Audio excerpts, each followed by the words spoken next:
Yeah, we don't know it's him or not. Could be anybody. There are legal consequences for me to consider. Yeah.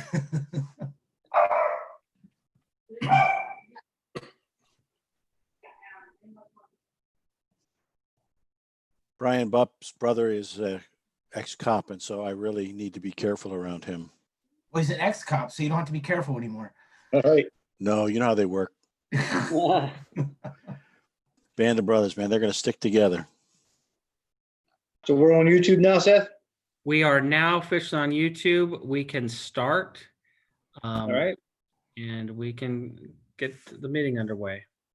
All right. Well, we'll call to order the June 10th meeting of the Poolsville Planning Commission. You can see everybody that's here. We got our full board with Amanda Licklider, Kevin Schramm, Martin Radigan, Michael Timms, Seth Rivard for the town of Poolsville, and our attorney, Jay Gullo. Anybody have any announcements that didn't make the agenda? I do not. Very good. We'll move on. Public comment will come as the items come up. Seth, or do we do this? That's public comment second? correct. So there's nobody who's requested to speak under public comment.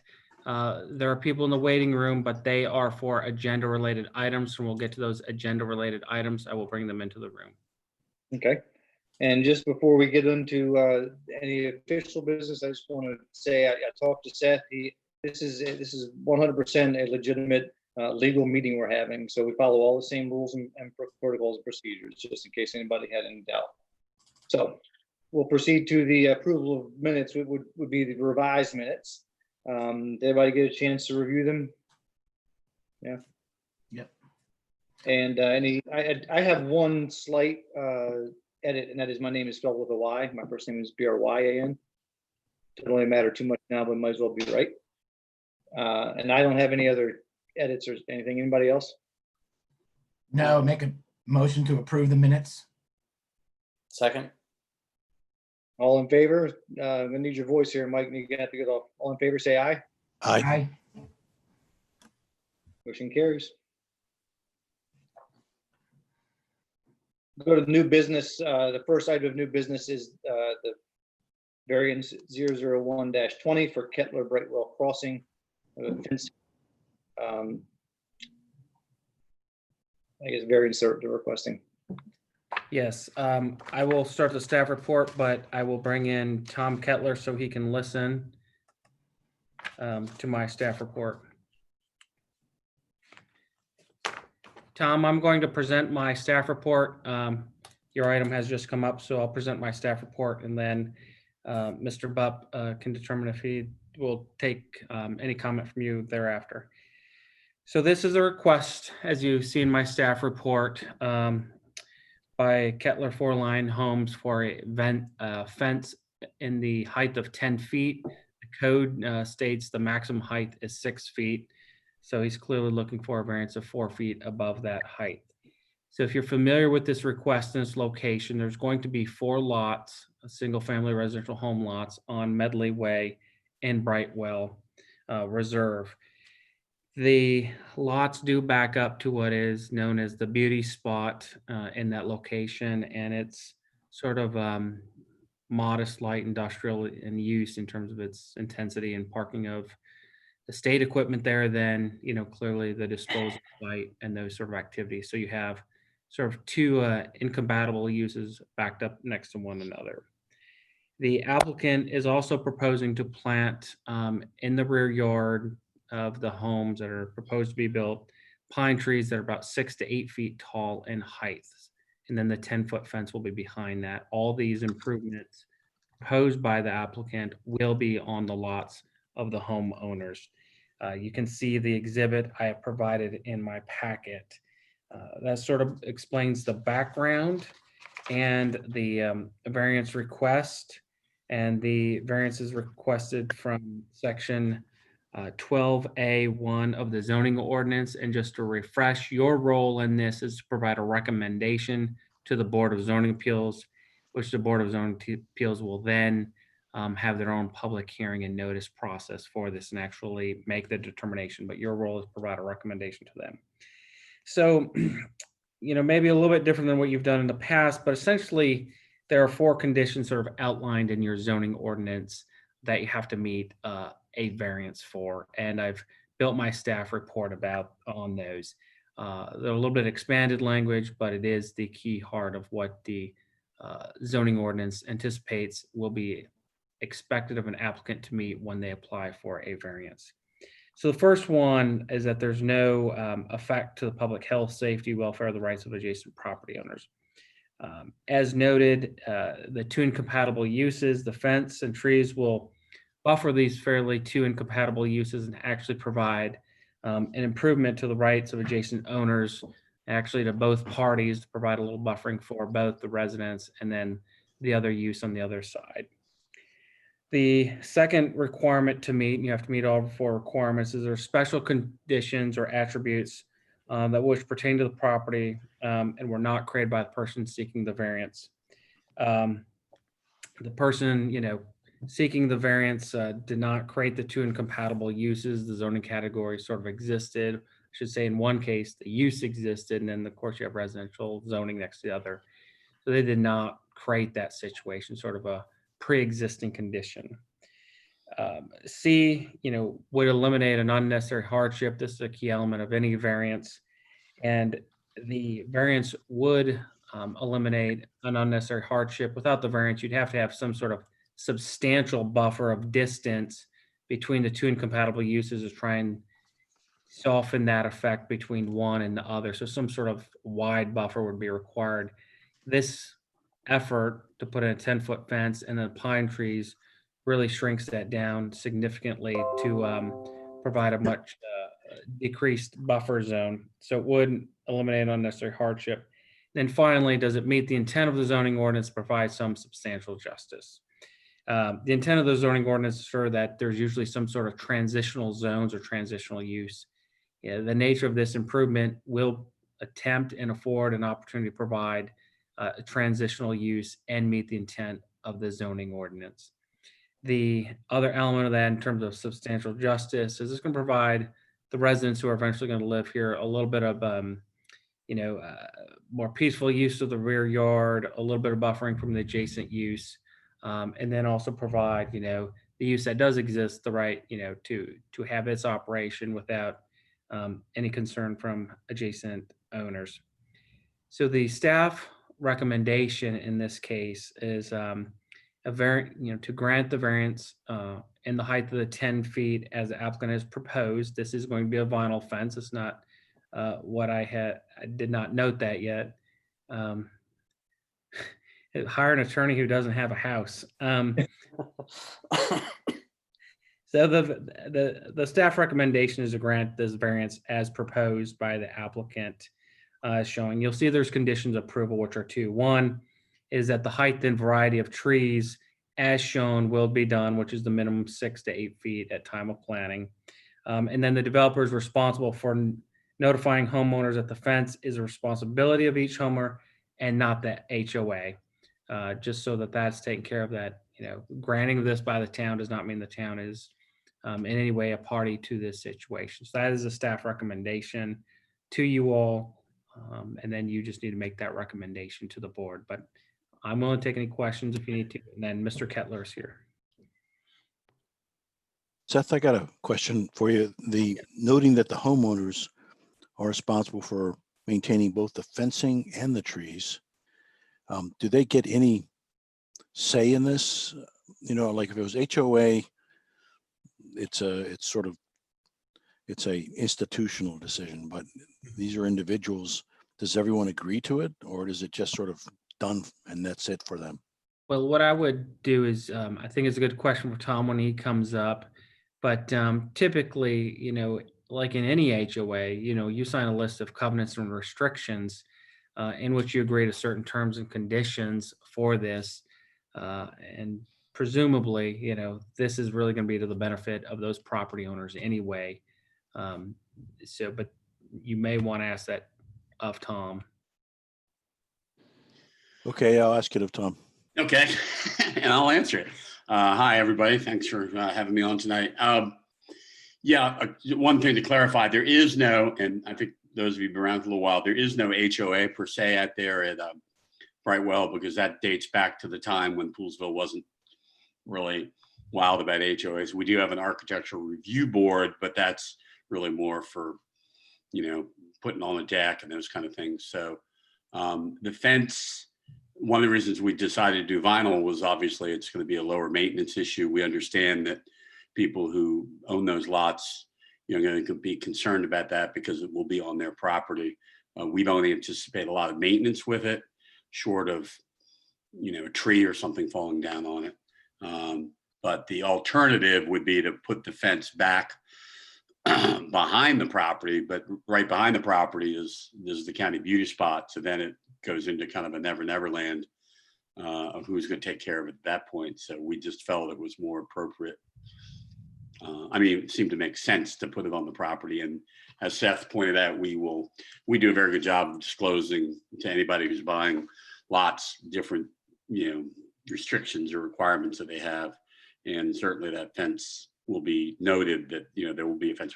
We plan to put the fence on long before we sell the property. Sell the lots, I should say. So the fence, if we get the necessary approvals by by you all under the BZA, we'll probably go ahead and do that this summer, because we don't like people to have surprises. So the trees themselves, Seth, I don't know. We're going to plant the trees. I don't know. There's existing trees back there, if you all are familiar with it. The other trees we're going to plant was just some additional buffer, primarily for the winter time. I don't know. I'm not sure, Seth, I can't recall. Did you say that the homeowners have to maintain the trees also? I didn't envision. That was not part of my condition. Okay, I just wanted to be sure I clarify on that, because the Yeah. trees normally we'll plant them. We figure that's a benefit to the homeowner. If the homeowner 5 years from now decides, we don't want the trees, we've got enough vegetation back there, or the trees die, we're not going to put that on the homeowner. So, but the fence clearly will be there. So a homeowner could ostensibly decide, I don't like this fence, and take it down in their backyard? That's a good question. I think that would defeat the purpose for the other adjacent property owners, at least the fence. Yeah. I think that may be something you need to Yeah, we may just put a covenant, may put a covenant on that. That's a good question, but probably we'll probably have a covenant saying, not probably, that could be a recommendation that we have a covenant that says the homeowner agrees to, upkeep and maintain the fence. So Tom, if something were to happen, like the scenario you spoke of, a tree falls on the fence, it would be incumbent upon the homeowner to fix it? Yeah, Jay, I don't know if you want to, weigh in on that, Jay, in terms of any thoughts you have about that. Yeah, I think that's what we're going to want, is that we're allowing a private property owner, regardless of who's private, whether it's the developer or the homeowner, to do the variance, to build the fence. But then I think it's going to be completely on them to maintain. And I don't know whether we even overstep our bounds in worrying about whether or not there's going to be covenants. I think that's something that the developer might want to have to deal with, because we don't want to enforce them. And in fact, we can't enforce them. We're not privy to the covenant. So if there's a covenant and they tear down the fence, that doesn't violate the BZA. They can certainly tear the fence down. They just couldn't build a bigger fence or remove the fence. So it might be an area where we just are overthinking it and don't want to get too. They do tear it down, Jay, and then someone else comes back in and rebuilds it. Does it have to be at 10 feet, or can it be at 10 feet or less, down to the minimum size? Or, that would be on us, right? Right. They can get a permit to build any fence that's 6 feet. They have to go through the process to do that with the town, but they couldn't do 7.5 feet. They'd have to come back and go through the process. If it were anything, it's 10 or whatever the code allows. Gotcha. Thanks. What about the fact the variance runs with the land? It runs with the land, but I would imagine that it's not required to be there. So they could come in and put a 10-foot fence up. The first guy could tear it down and they could put another 10-foot fence up, but they couldn't put a 9-foot fence up because that's not what unless the board said 10 or less. They could be worded, the approval could be worded 10 or less. but Yeah, it does run with the land so that any future owner can take advantage of the variance as well. Yeah, I would envision, Jay, that this would be, and maybe the language needs to be modified, that it would be 10 or less, because if somebody moves in and they said that, and maybe 10 years from now, the county decides they're doing something else there, we don't know what's going to happen down the line. And I hate to, and if somebody decides to put an 8-foot fence versus a 10-foot, I would think, I think the intent is it's up to 10, certainly no higher than 10. And then if a tree fell on it, that somebody else wouldn't have to come back to the BZA to get a fence of anything less than 10. That would be my sense, but I'm not the attorney. And Seth, maybe you can weigh in on that, I think that that's what would happen, but I think you need to ask for that when you're at your hearing, specifically saying we want up to a 10-foot fence. And then they could say, yes, you can have a variance up to, in this case, it'd be 4 feet. Right. And the opinion would be written that way. So you could do something less but you need to ask for that. Okay. And that's what As far as we'll take that to the BZA. As long as the planning commission is fine with that. That does seem reasonable. I mean, I think if we're willing to go to 10 feet, anything under 10 feet is then fine, would seem logical. So it seems like it's possible that, somewhere down the road, some stuff happens, some people are unhappy with the fence, but we could end up with a hodgepodge of different fence back there, which I guess it is what it is. you could have that under any circumstance, really. Of course. I mean, we have that now all over town. Well, I Hodgepodge think, fences. and certainly the sense is that it would be in the best interest of the homeowner, to maintain the fence because it's there for a reason. We're not just putting it there for the heck of it. Yeah. And if they, and frankly, on that expanse, we're actually, just to fill you in a little bit, there's I think the fence is going to be 714 feet from point to point, goes all the way along the property. There's parts of it that are frankly, more of a problematic than other parts, but we didn't want to have kind of mishmash of, fence here or taller and shorter fence. We just said we're going to make it all 10 foot. It's going to go all the way across from one property, from the entire adjoining property, basically where Brightwell abuts the beauty spot property. So Tom, is this, do you anticipate this fence will have some impact on sound absorption from the beauty spot as well? We hope so, Martin. I mean, I think it certainly is going to be a visual break. It's going to be some sound. It may not. I mean, I think that and we've been looking at this for some time. The sound certainly can go over top of the fence. To put a fence to completely block what was going on there. Well, it's good, but it's going to absorb some of the sound. It sounds like. Right. It'll knock some of it down, and then the landscaping that's there will absorb some of it, and then as the trees that we plant will mature, they'll also absorb some. So I wonder what happens in the scenario where, everybody back there is happy. Some percentage of the sound is being absorbed. Some, the eyesore is gone. But then if somebody lets their fence fall into disrepair or just, it's gone for whatever reason, if that affects the neighboring properties and they can see the light at night, they can see they hear more noise, they see the stuff that they don't want to see, even though it's not, and then they can't do anything about it because it's not their property. That's the one worry that pops into my mind. I think How does that this variance do anything to help that? We can't predict what's going to happen 10 years from now. We're just predicting whether we approve a 10-foot fence over a 6-foot fence. True. I mean, I can't predict who's going to move in next door. one of the things we have to consider, and I think should be brought up at the hearing, is, I mean, you're correct, Kevin, that we're considering 10 foot, 6 foot, that's it. But if you were going to allow a variance, let's say on a driveway for 2 lots, and you needed the variance because it was too close to the property line, something like that, we may want to say, and we want to make sure both of the property owners have some type of cross easement so that they can maintain it. And there's a question. I mean, I'm not into fence mechanics, but I would imagine if you tear your portion down, my portion might still have to be anchored somehow. And there might be easements for me to be able to get around my fence to get to the back from your property. Tom, you may want to consider that, not just covenants from the property owners to the whole community, but to each other. Are you saying, Jay, the right, let me just say you got 4 property owners, right, a property owner to property owner 3 takes down, we're all, this is hypothetical, of course, takes down the fence. Property owner 2 doesn't like it. Property owner 2 has the right to go back if he wants at his, and get onto that area and put the he'd go onto his neighbor's property and put the fence back up if he really wants it back up and the neighbor refuses to do it. Is that what Maybe not. Maybe not. I don't want to overthink this, but I also want to. No, I'm thinking more like their fence has a useful life at some time and it ends, and just like a driveway, and there needs to be the fence be replaced. There should be some mechanism between all 4 properties that they're required to chip in to replace the fence.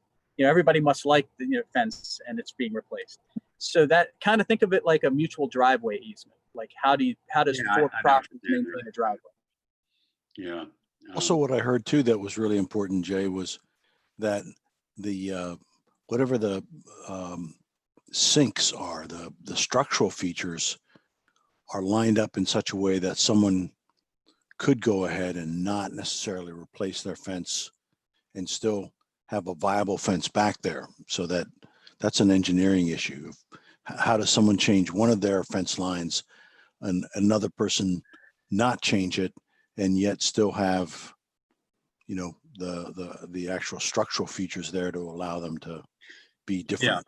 Yeah, that's a good point. I think we can probably engineer that to the extent that I think the way to do that is to be sure that there is a anchoring post. It's going to be a series of vertical posts with fencing between it, and the spacing is, I believe, 8 feet. We can just be sure that there's a post right at the property corner. Maybe I gotta talk to my fence people to be sure that'll work. But that might be a way to accomplish that.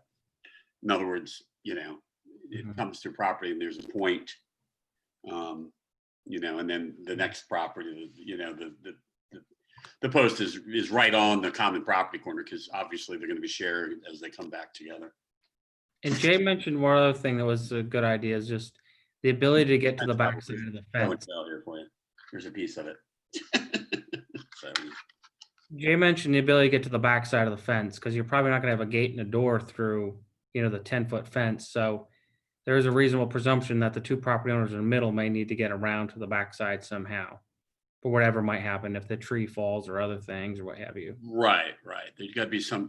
I understand. Some mutual easement ability to access. And the backside, frankly, is going to be. The backside is going to be. It's a little behind it. There's a chain link fence there right now, although it's about 6 to 8 feet into the beauty spot property. So the point is to put the fence on the homeowner's property, but not too far into it. So if you had to get to the back, you would be On the beauty spots property. Yeah. But it sort of feels like it's your property because there's a chain link fence, that really starts the beauty spot. You just know what I'm saying, Seth? It's a little No, I understand. I just confusing, yeah. I have another Instead of question. So it looks like on the one diagram submitted that the fence goes all the way to the edge of property 36, to the western edge of it. But it appears that property 37 has a little part that is kind of still going west at the corner of like Jerusalem there in the top north corner. That's correct, Anna, yeah. Looking at how it would be accessible to neighbors across the street of Jerusalem, would it make sense to put another tree there to block some of that fence as well, to provide a little buffer for neighbors who have had trees there kind of forever? I can look at that. I think there are trees there anyhow. You're right. There's a very small little corner, but it's really way past. I mean, there's not much going on up on that corner because you're almost at Jerusalem Road. So are you saying, Amanda, put like a tree at the end of the fence just so you're not looking at the edge of the fence? Is that what you think? Yeah, and I'm looking at it on Google Earth right now because unfortunately I didn't get a chance to drive by it. And I can see that there's definitely some green there. I can't tell if it's, how tall the trees are or if it's going to be a huge visual break for the people across the road or not. But just a thought. Yeah, I think there's going to be enough. Yeah, I'm looking at the site. I don't know if you have the site plan there, but you're right. There's about an 18.5 foot little angle point on the back of 37. And then the property drops off. And Jerusalem Road is a ways down there. Because obviously the right of way is wider, but the road itself is only like 20 feet wide. So, but we can certainly take a look at that. Yeah, we didn't think it made sense to put a little teeny bit of fence on 37 because it really doesn't really do anything for 37. You follow me? Just kind of it would just be something they would have to deal with. And, we cut it off there at the edge of 36. Yeah, if we could, Tom, I don't even want to beat this up anymore, really, but between 34 and 35 on the property line, you could put a gate right there. That will solve your access issue for those two interior properties. You mean a gate in the fence itself? Mm-hmm. And if 34 and 35 had to access the back of the gate, they could use without having to walk on the 36's or 33's property. Yeah, I'm just trying to think, why would they need to get to the fence itself is going to be on the back end. I mean, you open the fence and then you're going to be stepping onto the DOT property. Yeah, I thought that's what I heard a discussion about just a minute ago, is that for some reason they need to access the back of their own fence. Like if a tree fell on it or something like that. Yeah. Like we're really here to talk about 8 feet or 10 feet. So Yeah. Right. 6 feet, 10 feet. 6 feet. Right. and I'm okay with 10. I think there's sometimes you get an absolutely classic reason or classic case of why there are variances. And I think we're looking at one right here. I think it benefits everybody to have a variance. Yeah, the one thing I do not want to, I just on the whole issue of a gate, I don't want to commit to doing a gate because I'm just not sure if that fence is set up for that. I don't want to say, oh yeah, we'll do a gate, and then found out that you can't really. That's fine with me. Structurally deal with it, but the point is taken that you need to have access around the back, and maybe we can just cheat the fence in a little bit closer to the property so you'd have enough room to walk around the back, but there'd be the 4 properties would share a common, to Jay's point, a common access easement for whatever reason they need to get to the fence 20 years from now, 30 years from now, whenever.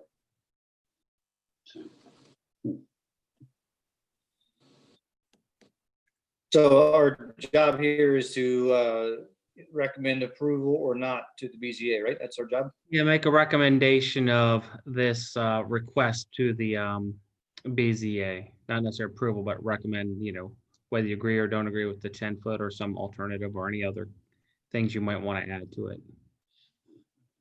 Seth, should we incorporate in the language the point that was taken a little while ago that it's an up variance for up to 10 feet or not to exceed 10, something, so it's covered. I think that's reasonable to move it on to the BZA with that recommendation requirement. I mean, And it yet, makes sense to me, yeah. yeah, and then again, the conditions of approval that I had there, some way, at least the height of the trees are that minimum height, and then, we did have a little discussion back and forth about the responsibilities of homeowners, and I think at least, the perpetuity question we've already discussed at sufficient length, but if they do keep it, it's the homeowner's responsibility and not the town's. Mhm.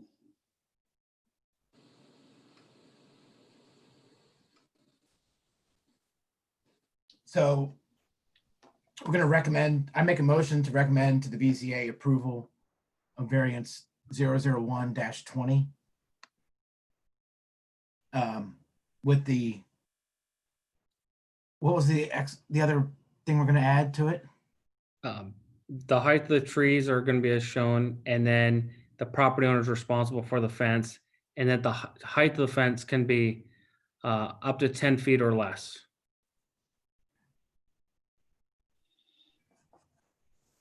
Fence maintain. And Okay, so I recommend we make a motion to the BCA to approve variance 001-20.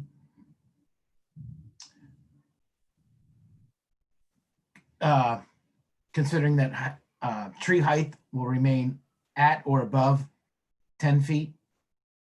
Fence will be maintained by homeowner. and that height of the fence will not exceed 10 feet. Yeah, to clarify, Kevin, you mentioned the trees at 10. The trees are 6 to 8, the fence is 10. I mean, they'll grow to be over Well, 10. yeah, they can grow to be 20 or 30, but the plan has them being planted. And frankly, I don't know if the trees, I don't know, Jay, I don't know whether the trees even get involved in this. I mean, we're talking about the fence. The trees are really, I was just showing you that that's something we're planning. Right. I don't know that that really needs to be involved in the variance. I just don't Or want, landscaping plan. yeah, I mean, I just don't want like whips planted, you know, and go, Tom, I don't really have to worry about it with you, but you know, if for some reason you decide to sell it tomorrow, you know, and a developer comes in and puts Oh, in yeah, no, I understand. put whips, But you know, yes, minimum of 68-foot height. Yeah, but Yeah. yeah, I was just clarifying. Kevin had mentioned the trees would be at 10. Kevin, do you just want to amend that the trees are 6 to 8 feet tall at time of planting? All right, so I recommend that we make a motion, make a motion that we recommend to the BZA approval of variance. Hang on, I switched screens here. Hey, Before you go there, I do have a question about the issues that we brought up that Tom said that's important. We should deal with that. Does that get captured in this proposal, or do we leave that? I mean, we know Tom has got integrity and he'll take care of these things, but as a process, do we have to sort of capture those, or are those external to our extent of what we're here to do in terms of looking at this proposal? So there have been a number of suggestions where Tom said, yes, that's good. I need to do that. Does that have to get captured in this proposal that Kevin is trying to do, or that's just, we let it go and it happens if it happens type of thing?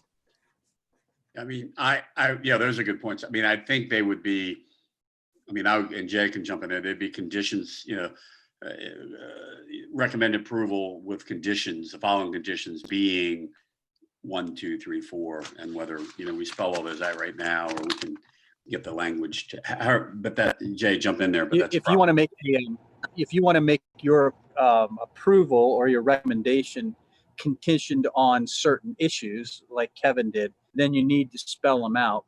If these are more like food for thought, and the discussion gets reported to the BZA that these things were discussed, and then the applicant has a chance to kind of think of it himself and incorporate it into his own testimony, that's probably the best way to go, because then he has a chance to kind of figure out whether they're doable, things like that.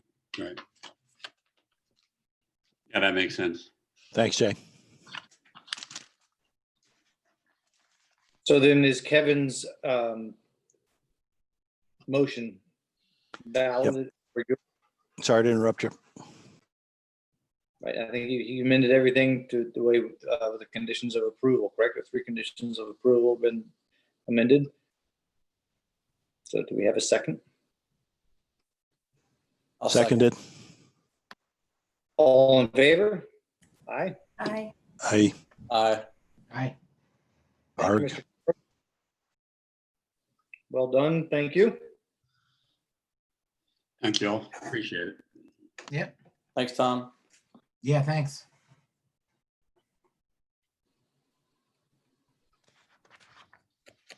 All right. So next, I have Seth's allocation discussion.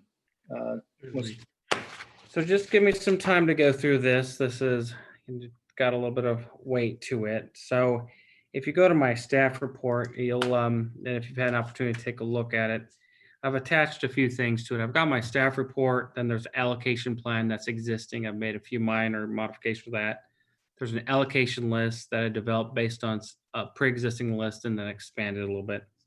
And then there's the master plan. From the master plan, there's target investment zones, which will come into play here as I present this.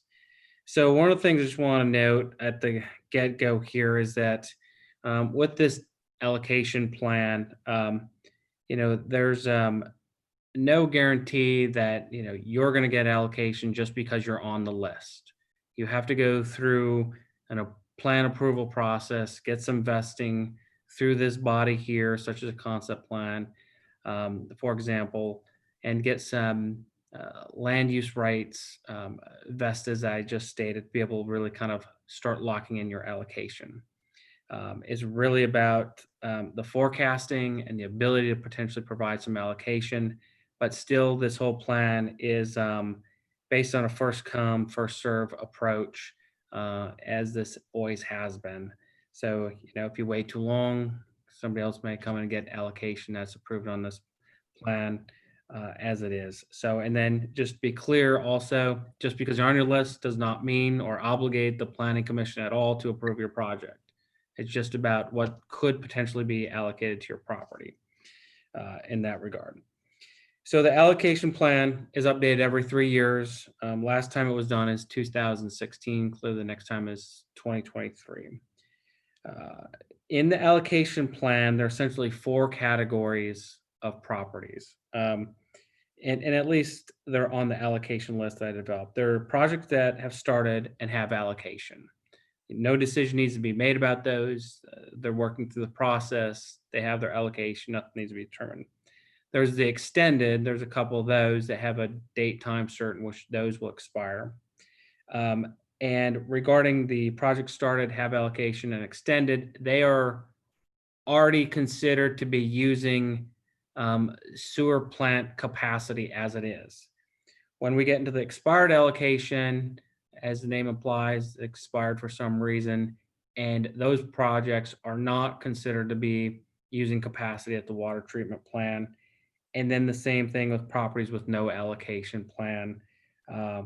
Those do not have any consideration of allocation. And these properties, have expressed an interest in the past to develop, have submitted an application for a concept plan, or staff has sort of created this global perspective list to understand what properties could be developed or redeveloped in the community, as we've kind of come to the fact that a lot of our sizable land area has been developed and only leaves us with so much. And so we're able to really build a comprehensive list, which I did in that Excel sheet.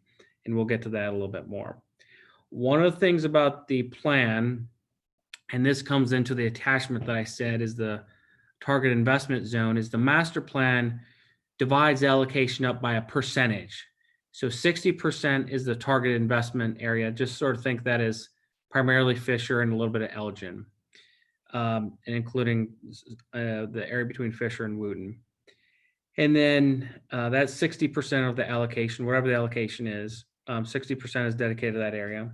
30% is town use set aside buffer. That buffer is just to provide us a little bit of assurance that if capacity fluctuates to some degree, we've built in a buffer there, or if there's some exceptional project that the town would like to encourage, get behind, we have some capacity for that. And then 10% other residential, basically anything outside the TIZ zone that I just described. In the attached allocation plan, I did make one policy change. I left it pretty much policy neutral, provided some edits mainly. But the one change is that there's probably approximately 10, 12 single family lots that are not part of a larger subdivision process that just exist in town. For some reason, they didn't get built on. The current requirement currently is that anybody who wants to build a home on those has to come to the planning commission to get some amount of approval for their allocation for that single family lot. Like I said, these are ones just sort of scattered all around town. It's unlikely that you're probably going to deny that unless there's some significant allocation issue. So I was just thinking that could be administrative staff approved process because there's so few of them and they come in so rare that they could be administratively approved. And like I said, I don't foresee you all turning it down necessarily unless there's a significant capacity issue, which staff would turn down and say, like, look, we're not granting anything to anybody. So, we can't grant it to you. They always have the right of relief to come to you if they say staff's making an error in this, and that's an administrative process they could follow and exercise. So that's sort of the plan. Then you get into the allocation list that I created. It was sort of the Excel sheet. Really, this is just a comprehensive view. I want to take a broad look at what could happen, whether people have expressed interest or not. These are really the most developable left sites or redevelopable sites I noted. This list sort of mirrors the allocated, extended, expired, and properties with no allocation. Keep some consistency in this. I'm just going to stress, for future planning purposes, not necessarily what is guaranteed to occur. So once we get to the possible allocation, right? We've talked about the process, we've talked about the list, we've talked about the properties. How much capacity do we really have? And as I've gone through this exercise, we have about 75,000 gallons at the treatment plant we could use towards some development and new properties and development projects, I should say. But this is contingent upon the town continuing to work forward on our inflow and infiltration, commonly known as I&I, which is where the waste pipes pull in stormwater and add to the overall capacity at the plant. So if we can keep out rainwater essentially out of our waste pipes, allocation is available, and we continue to work this. It's in this year's budget to do more investigation and continue to tie those down. And regardless of allocation or anything else, you have to continue to maintain those, because over time, leaky pipes don't get less leaky, they get worse, and this failing infrastructure essentially is what it is. So you have to deal with that regardless. And so capacity is increased through that process there. And I've taken that 75,000 gallons as the area in which there's allocation, and is sort of shown on the list itself, and I can get into that in a moment. But I do want to acknowledge that there's a few safety guards here built into place. First of all, this plan is updated every 3 years. It's unlikely property owners are going to rush into the system to try and get vested and try to get some level of capacity, because there is a cost to development. There's a cost to getting vested. So it's not like you just come into the planning commission and ask for it and it's given to you. You have to go through a process to get vested. And, I was looking, over the past 3 years, 4 years, only 4 to 5 projects have really met that category. So you can tell that even during a good economy, you're not getting a lot of rush of projects. So we can absorb this through a natural way and continue to work on I&I and not have to worry about a significant influx of people trying to garner this capacity. Let's see, but now we come back to those 3 areas that are in the plan they allocate the 75,000 gallons to, right?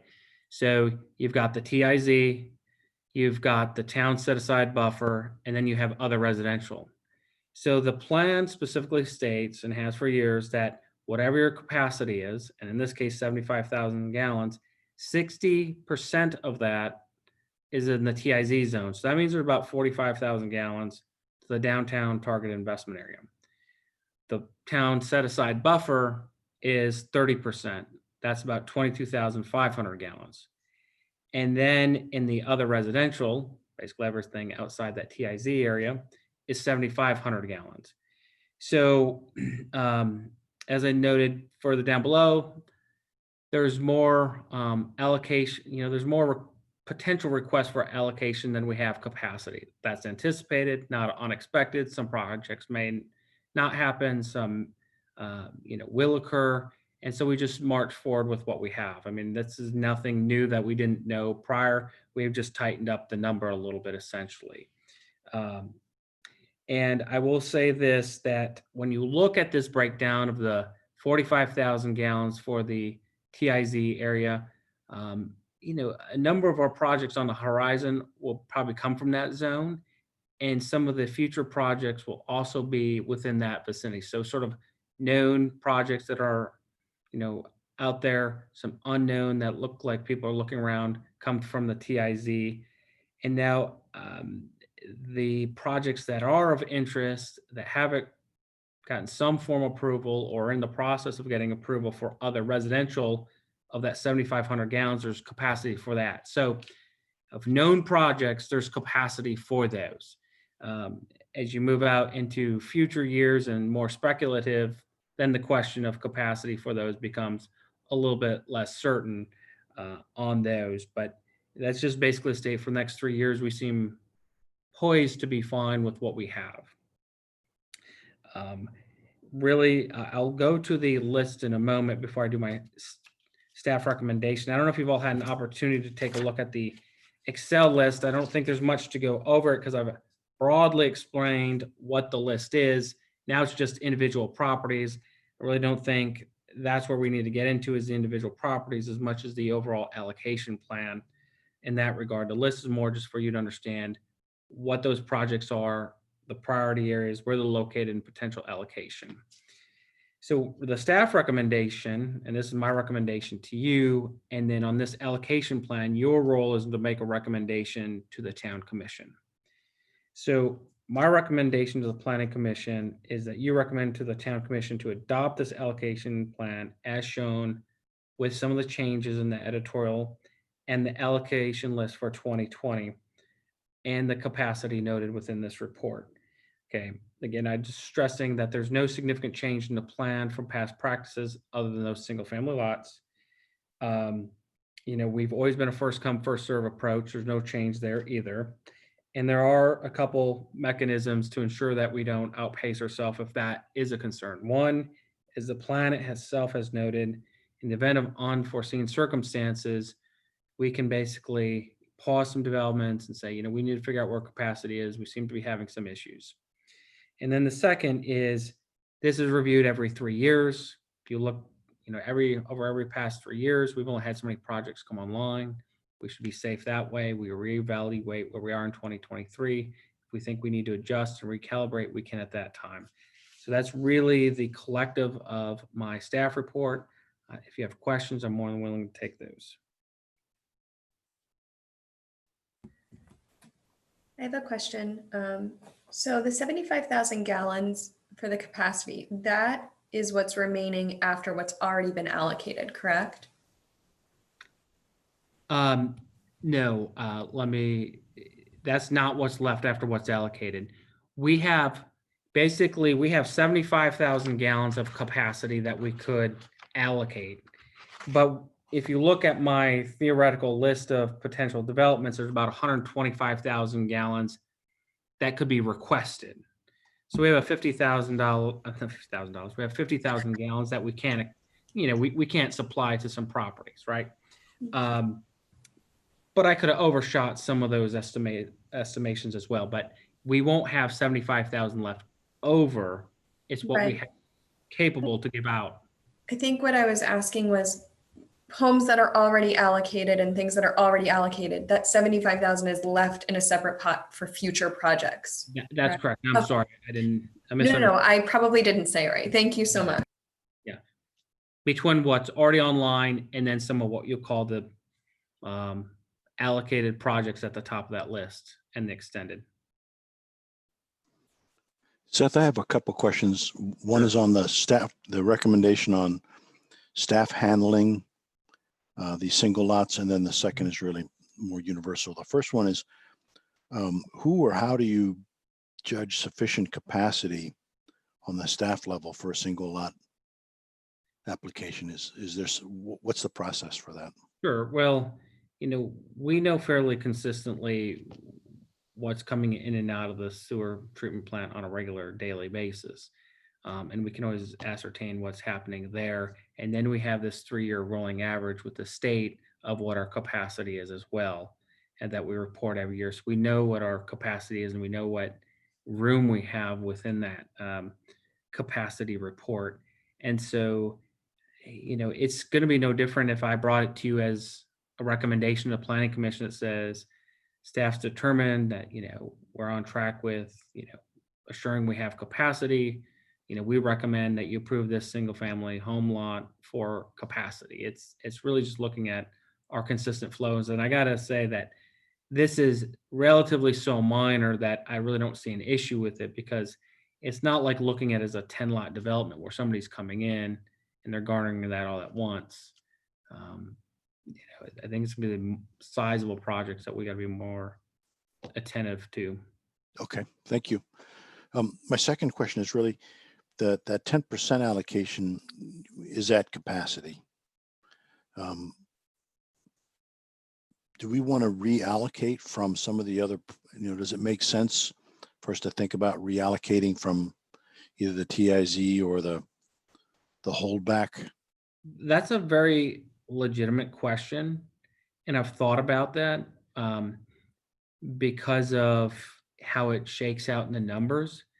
But my thought is this, is that we always have the opportunity to come back and say, there's a project outside the TIZ, maybe we can shift some of those gallons to this other residential area, and sort of look at that policy decision. Might want to stress that it seems to be, the history of the town, at least to try and give the downtown area a little bit more capability for capacity, because the incentive to,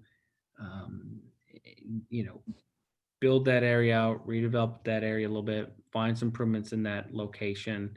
Some commercial uses may use a certain amount more than a typical residential subdivision. So I think that's why they weighted it that way, to drive some policy decisions and changes in that TIZ zone. But looking at over the next 3 years and projects that have expressed interest, again, the 7,500 seems to be covering those. It's a legitimate question, but I think it's one of those things, when we butt up to it, we might want to think about it. I'm afraid of changing policy that the commission has stood by for several years regarding the downtown area. Got it. And Thanks. if we wanted to adjust that we could do that through the master planning process, right? In terms of adjusting these numbers, And the percentages. yeah, I do think there is a correlation between the master plan and this plan in terms of that adjustment. Because clearly, as you're noting, Brian, that the TIZ zone itself came out of the master plan.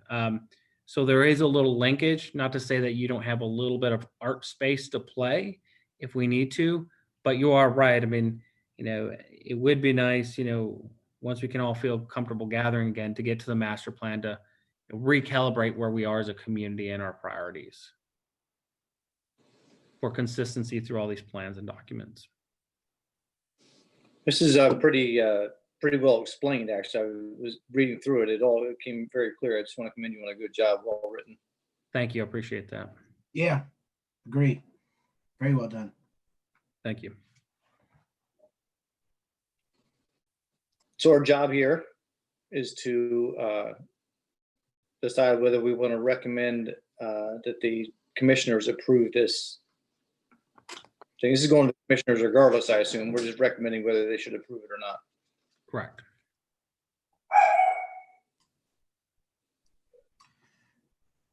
I make a motion that we adopt the updated allocation plan with the changes shown. Seconded.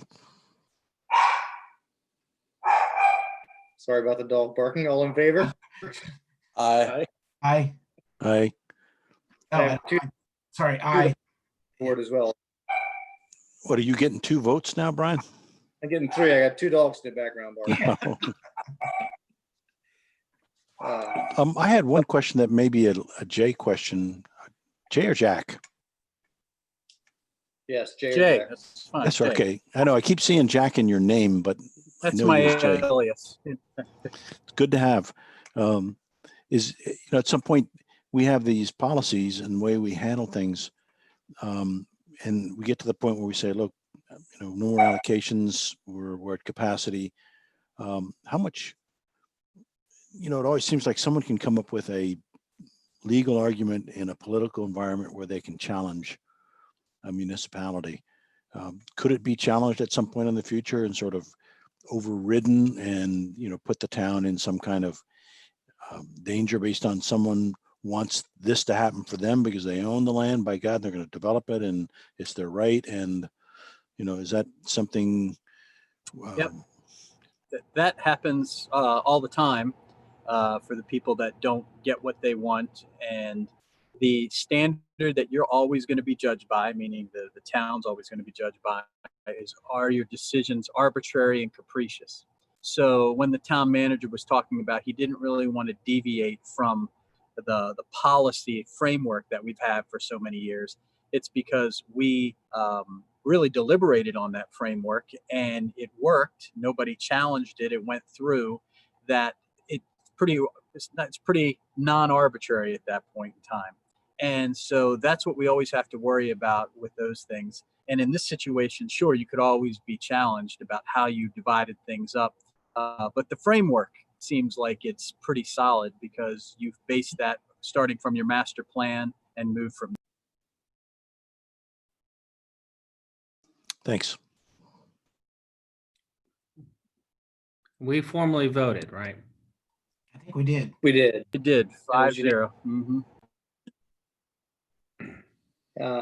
Our next new business is Mr. Donegan's allocation request. I'm going to bring in the applicants on this.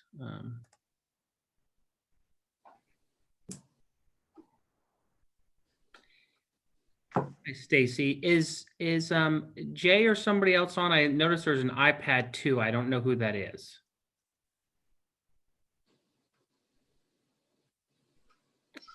I Oh, don't she's, think her audio is connected yet. yeah, I don't think so either.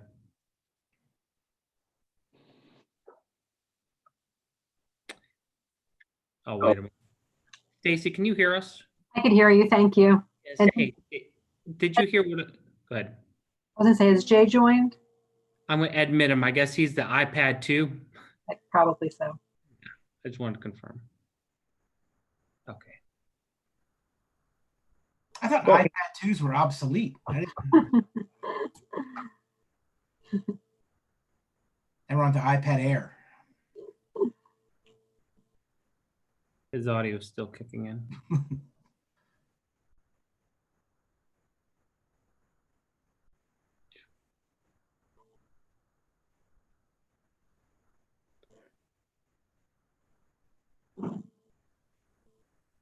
He said what he wanted to say. Now he left.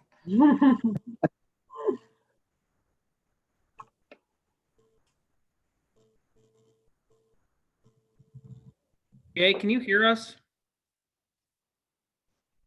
Apparently not.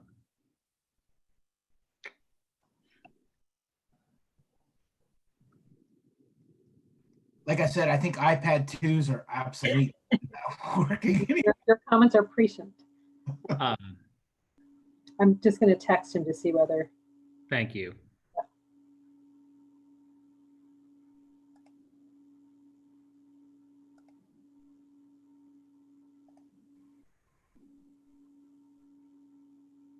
I just got the tech support in.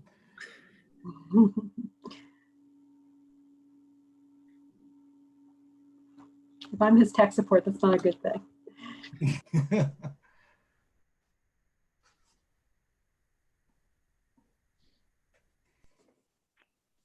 Relation between the master There you plan go. and this plan in terms of that adjustment. Because clearly, as you're noting, Brian, that the TIZ zone itself came out of the Jay? map. I started watching the YouTube video. Yeah. Yes. Do you turn off your YouTube? Play.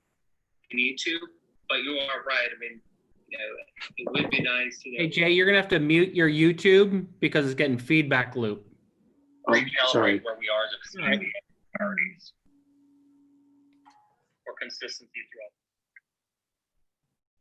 throughout. Yes. Yeah. All right, we're all here together now. So I'm gonna start my staff report. Is that okay, Mr. Chairman? Please. Certainly. So Jay Donegan is requesting extension of his allocation from December 31st of this year to December 31st of 2021. You're all familiar with this property, where it's located at. His legal team had asked for a 5-year extension. Mr. Donegan then sent an email communication requesting a 1-year extension, as I just noted. And so the 1 year is the one that they're asking for. The property currently has allocation about 12,753 gallons. Again, this is accounted for as if it was at the treatment plant currently through this. So we've just gone through the allocation plan. You understand all the metrics of that. And essentially, my whole allocation plan includes this property on there. So, by, your recommendation just a moment ago to the town commission, this kind of moves forward with that. But they wanted a little bit of assurance that whatever happens with that plan, that maybe the planning commission could give them 12-month extension on their current request. So Again, they're on the allocation plan, as I just mentioned, that's moving forward. But then they want some assurances here and is requesting that of the planning commission for the 1 year. And that is something you have the authority to do as the bodies provide a 12-month extension.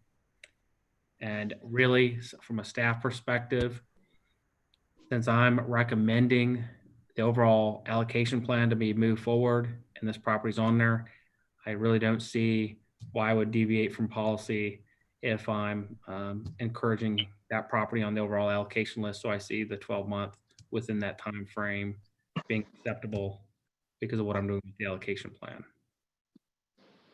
Agree.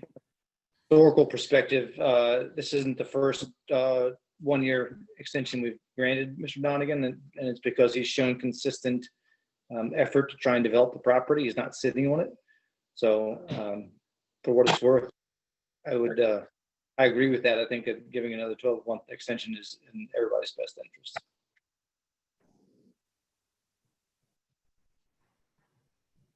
Jay, do you have anything you want to add? Well, let me say this. Good evening, Chairman Rupp and members of the Planning Commission. It's my pleasure to be here tonight, even though it may be remotely. I hope everybody is staying safe during this crazy health crisis. We appreciate your time. Also appreciate, Seth's recommendation for the extension for a year. We thought it prudent. Initially, we requested a longer extension, as mentioned. Perhaps that may make sense in the context of what Seth just discussed in terms of the allocation plan and there being seemingly capacity over the next 3 years. But for tonight, the 1 year extension we think is critical and important as it relates specifically to this COVID health crisis. And while this isn't the most important thing, it certainly delayed things and been a hardship for everyone involved. So I really value the relationship that we've established over the years. Look forward to working together to make this a project that we're all proud of and enhances the town. So with that, I want to thank you all for the positive feedback and look forward to working together.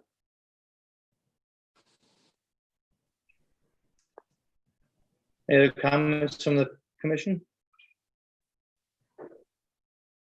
And for me, See a reason not to, I don't have any questions. I would make a motion that we approve the extension of Donegan's allocation request from December 31, 2020 to December 31st, 2021. I'll second it. All in favor? Aye. Martin, you said aye? Yes. Very good. Thank you all.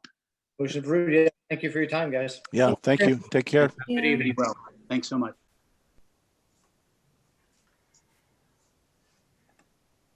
The last new business of the night is a zoning text amendment for swimming pool setbacks. Yes. Unfortunately, I did not have an opportunity to adequately dive into this, but I will provide you some background context of what I'd like to do with this zoning text amendment. So currently, and this happens, pools always seem to fall into this category in every community I've worked to. The question becomes, are they accessory structure or are they part of the principal setback? And it's been interpreted, as I understand, one or two ways in the community over the years. An accessory use really only requires a setback of 3 and 5 feet. That seems a little close to the property line for a pool in this regard. So if you've been wanting to shed, it could be 3 or 5 feet off the property line. Then if you go to the regular setbacks, the principal setbacks that you would construct for a home, sometimes the rear is 25 or 30, or sometimes 20 feet on the side, depending on the zoning district. And that seems a little excessive in its own self. So one is too much, one is too little. It's 3 little bears. We just got to find the one that's just right. So that was what I was proposing to do here. I do want to create a text amendment for that. And there's one other thing that vexes pools as well with the setback. That I'm going to clarify is that, some people say the edge of the pool is wherever the concrete apron is, the patio area, right? To me, I'm going to define it wherever the body of water starts in the pool, right? That's the setback distance. If you have a, patio, 3 feet off the property line, that's fine, but it's about the pool use itself and where the water is where that setback line will begin. So I want to develop something a little bit on that, but I just didn't have time with some of the various things going on. That way it's clear, there's no question, there's no interpretation that needs to be made. It'll be black and white. It's a fairly modest text amendment for clarification, as clarification is something new, as I would describe it, but I'll bring that back next month. Hey, Seth, I was just curious, how come did someone request a pool lately that didn't qualify or something? Yeah, I've had a couple questions about the pool, people looking to install them, and as I looked at it, and that's what sparked me. And like I said, in every community I've been in, it's a question of, is it accessory structure, principal use, and then is it the body of water, so to speak, if you will, that's the setback line, or is it the pool deck, pool apron, whatever you want to call it, concrete, or even if it's just wood, is that included because it's attached? And my thought is really just the use is the pool. You can have a deck, within the setback lines, if it's detached but not attached. So the edge of the concrete or the edge of the wooden structure that surrounds the body of water, that will be handled by normal setbacks? I'll answer that carefully. Once you attach a wooden deck to a house, it has to meet the principal setbacks.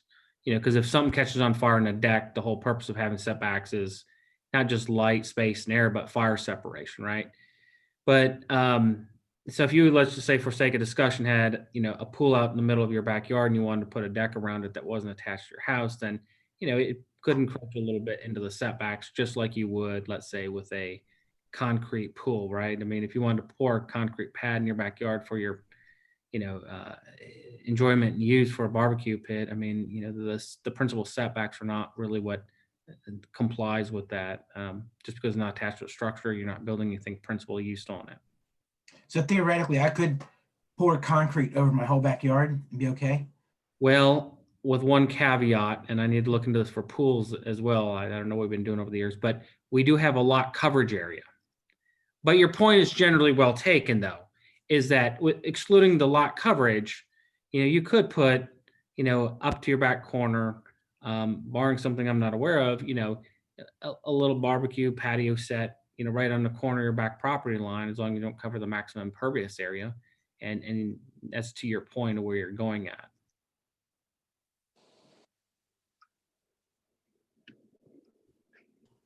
So there's this didn't arise from some contentious neighbor or dispute. This is just you've been asking questions and you're looking through it and you're like, you know what? We need to refine this a little bit. That's exactly what it is. It's just good policy and practice is what I'm implementing here. Okay. Is there something for us to do tonight? No, because I don't have any proposed text amendment before you that you'd recommend onto the town commission. At this point, I'm just briefing you what I had hoped to have together and what you can expect to see coming up next month. Cool. Thank you very much. You're welcome. That was finish our new business for tonight. We have one old business item, and that was a 7-Eleven concept plan that would have been presented by Mr. Donegan, but that is postponed. That is correct. I just, I think we might want to consider a proactive approach if Mr. Donegan is interested in maybe reaching out and forming without violating any Meetings Act, but maybe forming a task force or subcommittee to work with him on what that property might ultimately look like. Comes back, if he wants to develop it in a way that he's got some, he can come back to the planning commission with a little bit of guidance prior to his resubmittal. Does that make sense? Is that possible? Is that feasible? Doesn't Mr. Donegan have to go to the BZA before much else happens? Seth? That, I mean, that's where I'm encouraging them, to head to is the Board of Zoning Appeals so they can actually get a use, right? I mean, currently it's not a permitted use that they're proposing. It would make sense to get the use in order to get a concept plan. And so I think at this point, unless, Mr. Donegan indicates otherwise, it seems like he's on a path moving forward with his current project. So I'm not sure if we're preempting at this point, Brian, your thought process. But if he ever wants to engage us, I think that's an opportunity as well. But I'll let Jay speak to this a little bit too, because like I said, he seems to be moving forward, at least at this point, with his current project. Yeah, I mean, I like the idea, but the concept of any of you or any of the commissioners or anybody that's going to deal with this through the process of review creates a problem if there's ever an adversarial situation. And the problem is that really it's burdens on the applicant to come to us to say, I'd like to talk about this. I'd like you to get people. If we reach out, I wonder whether we muddy the waters. Okay. And just to be clear, from my own mind, he needs to go to the Board of Zoning Appeals because he doesn't have a use because of the new legislation. No, special exception for gas station, right? Well, let me be clear about this. Let me jump in. None of the new legislation affects his special exception. Okay. And to be clear, in the zoning ordinance, you have permitted uses and then you have special exceptions. A gas station, automobile filling station is listed as a special exception. It's been that way for years. That's what he needs to get. The proposed zoning text amendments are a separate related category of other aspects. Thank So you. he could go to the BZA, get his special exception through them, and bring his plan back to us. But even with the BZA, we would still be able to evaluate it based on best interests of the town. You talking about the concept plan? Yeah, the concept plan. Yeah. Yeah.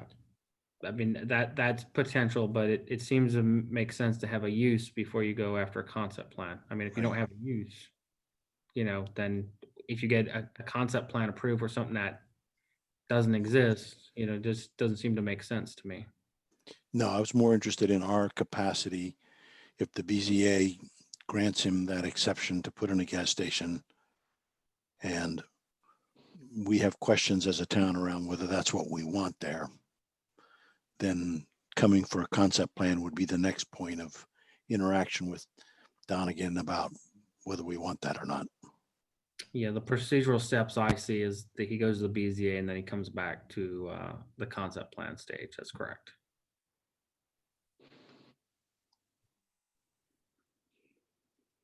Thank you guys for indulging my my curiosity and for clarifying those things. Anybody have anything else? Maybe a recommend or a motion or anything like that? Make a motion to adjourn. Second. Kevin has totally bogarted the motions. Yeah. Oh, he's the quickest to unmute. He's been great. All in favor? Aye. Aye. Bye. Thank you Nice all. seeing you guys tonight. Thank you. Yep. See y'all. Yeah. Nice to see you alive and smiling. Yeah, and you Yeah. too, Mr. Beard Man. Yeah. We can't see.